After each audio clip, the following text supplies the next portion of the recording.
আমরা রক্ত দিয়ে আপনাদের চেয়ার দিয়েছি, আমরা আবার রক্ত দিয়ে চেয়ার ছিনিয়ে নিতে পারবো।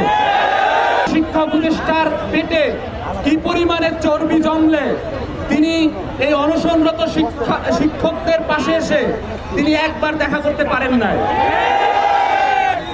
আমরা ভেবেছিলাম শিক্ষা উপদেষ্টা শিক্ষকদের পক্ষে রাষ্ট্রের সাথে বার্গেইন করবে, রাষ্ট্রের সাথে সমঝোতা করবে, রাষ্ট্রকে চাপ দিবে, বাধ্য করবে।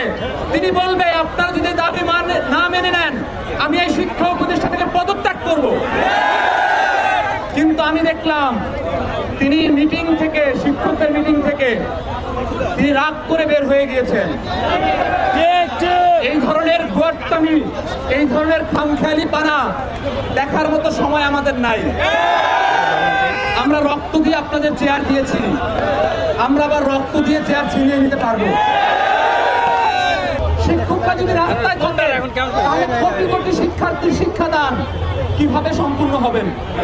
কিন্তু আমরা দেখেছি তারা তাচ্ছিল্য করেন, শিক্ষার্থীরা কেন ফেল করেন, কিন্তু শিক্ষার্থীদেরকে ঠিকমতো পড়ানোর জন্য একটা যথেষ্ট ব্যবস্থা এই মন্ত্রণালয় দেওয়ার বিষয়ে আগ্রহী না। শিয়া বাটার ও ভিটামিন ই সমৃদ্ধ লিলি বিউটি সোপ, তারুণ্যময় উজ্জ্বল ত্বকের জন্য। রিমার্ক,